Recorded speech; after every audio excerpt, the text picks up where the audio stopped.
Alors bonjour tout le monde, alors aujourd'hui je suis au Festival de la BD de Bruxelles, le festival 2019 et je suis pas tout seul, je suis avec Sty. Bonjour Sty. Bonjour. Comment ça va? Ça va plutôt bien, c'est le troisième jour là, on est en fin de course. Ouais.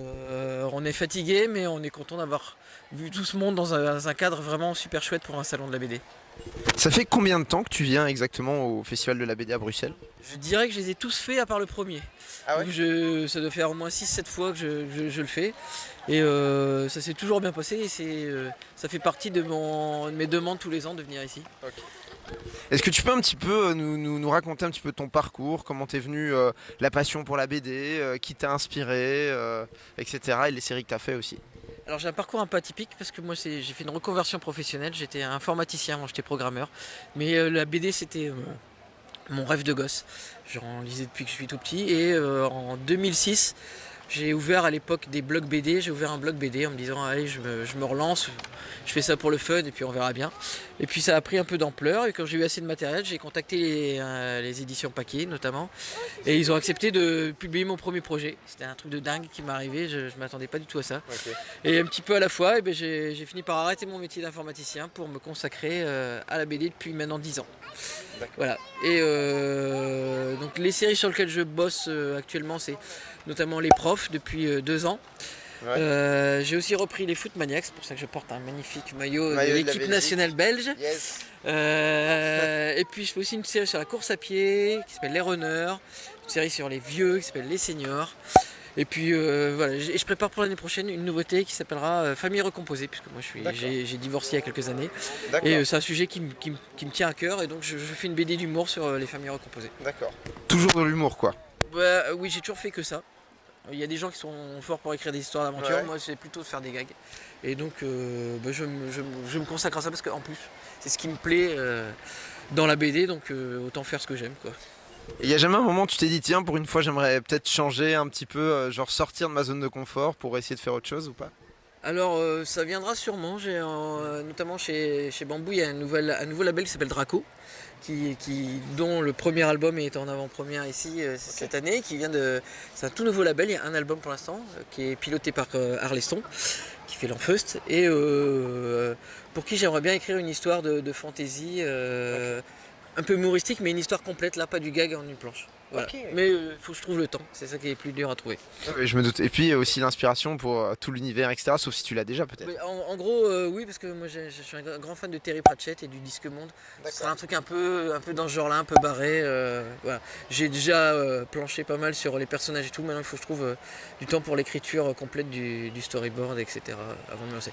Ça sera peut-être jamais, ça sera peut-être pas. Ça se fera peut-être. En tout cas, ce sera ici que je leur ai annoncé la première fois si ça se fait. Ok, bah super, on aura l'exclu du coup. Et qu'est-ce que j'allais dire? C'est quoi l'album le plus dur sur lequel tu as travaillé, celui qui t'a demandé vraiment le plus de temps ou qu'à un moment tu t'es dit ah j'en ai marre, il faut vraiment que je le termine, j'en peux plus. Eh bien, donc là on bosse sur le troisième tome des seniors avec Hervé Richer et Erwan. Et là on a un peu plus de galère déjà puisque je bosse à distance avec lui. Hervé Richer, c'est le co-scénariste, il habite en Bourgogne, moi j'habite en Normandie. Et on a eu du mal avec nos emplois du temps à se trouver des temps de réflexion commune en fait, Ouais. où on s'appelle et puis on passe 2 heures à rigoler ensemble au téléphone et à trouver des gags. C'est notre méthode de travail. Et là, on a eu beaucoup de mal cet été, etc. Donc, on est un peu en galère de finir l'album, mais il est censé sortir fin janvier, donc là, il est temps de s'y remettre, de le terminer. Il nous reste 2 pages à faire, ça devrait aller. Ok. Et c'est quoi l'album que tu aurais voulu faire? Est-ce que tu as un album que tu t'es dit ah ouais j'aurais trop voulu faire ça? J'aurais adoré trouver l'idée de Donjon, la série de Ah ouais. Lewis Trondheim et de Johan Farr. Parce que c'est un univers qui me plaît et je trouve le truc complètement barré et puis le fait de faire ça à plusieurs époques et tout, c'est un de mes gros coups de cœur des 15 dernières années en BD, c'était la série Donjon. J'aurais adoré faire ça. Ok. Moi j'ai une question pour toi, c'est que tu fais principalement de l'humour. Et j'ai une question un petit peu, on va dire, petit peu plus, on va dire, ouverte, c'est-à-dire, est-ce que selon toi à l'heure actuelle on peut rire de tout? J'aimerais bien qu'on puisse rire de tout, je pense que c'est plus possible. Ouais. C'est une grande tristesse parce que toutes les libertés qu'on a mis des dizaines d'années, des centaines d'années à acquérir, j'ai l'impression que tout se barre en sucette ouais. là depuis quelques années. Et non, on peut plus rire de tout et c'est très dommageable.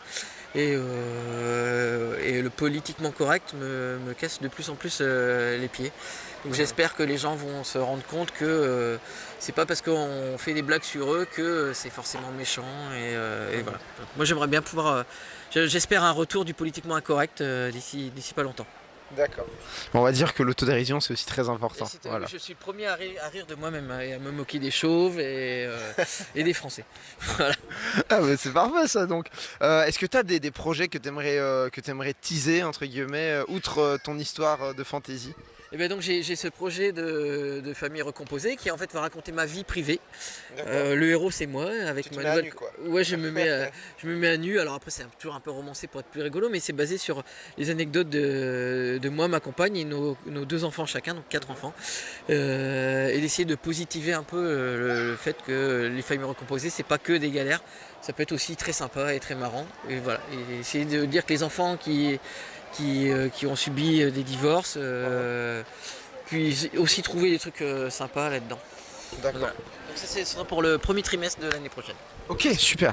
Et est-ce que tu prends souvent de notes d'ailleurs quand tu t'expliques avec ta femme, tes enfants, quand c'est une vie, enfin si tu vas raconter ta vie privée, mais est-ce que tu prends souvent des notes dans la vie de tous les jours pour J'ai toujours un carnet avec moi où je note des petits bouts de phrases. Alors il n'y a que moi qui arrive à relire parce que j'écris super mal un truc, je fais un dessin tout moche. Donc oui, j'ai toujours un carnet sur moi ou mon téléphone pour noter juste 2 mots pour pas oublier l'idée parce que il y a aussi des tas d'idées que j'ai eues le soir dans mon lit en me disant c'est le gag du siècle. Et le lendemain matin, je l'avais complètement oublié. Ah ouais, Plus moyen de se souvenir du truc, perdu pendant la nuit. Donc maintenant j'ai toujours un carnet sur ma table de chevet ou même aux toilettes j'ai des feuilles de papier pour noter des trucs. Voilà. Tu notes pas sur le PQ quoi. Pas encore, non, parce que ça se répand, ça absorbe trop l'encre. Mais je vais y songer, c'est une bonne idée. S'il y a des gens qui font du PQ, s'ils savent faire quelque chose qui absorbe moins l'encre, voilà, où on peut écrire dessus, ça serait cool. Contactez-moi. Vraiment génial. En tout cas, merci beaucoup, ça m'a fait très plaisir pour cette petite interview. Est-ce qu'on pourra te retrouver sur des réseaux sociaux peut-être? Oui, j'ai un compte Facebook, donc une page Facebook qui s'appelle Sti officiel, je crois. Okay. Et j'ai un compte Instagram, sti.bd. Je traîne aussi des fois sur les forums de BD, voilà. Tout le monde peut m'écrire, je réponds. Alors sauf des fois, je vois pas le message, mais j'ai tendance à répondre à tout le monde. Donc il n'y a aucun souci, vous pouvez tous me contacter. Ok, et peut-être une dernière question, est-ce que tu auras un conseil pour les gens qui veulent faire de la BD ou qui essaient de se lancer mais qui ont du mal? Alors déjà toujours croire à son potentiel.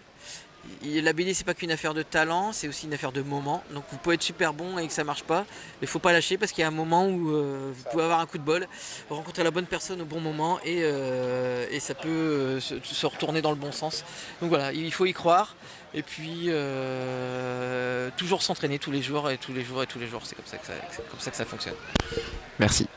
Merci à toi.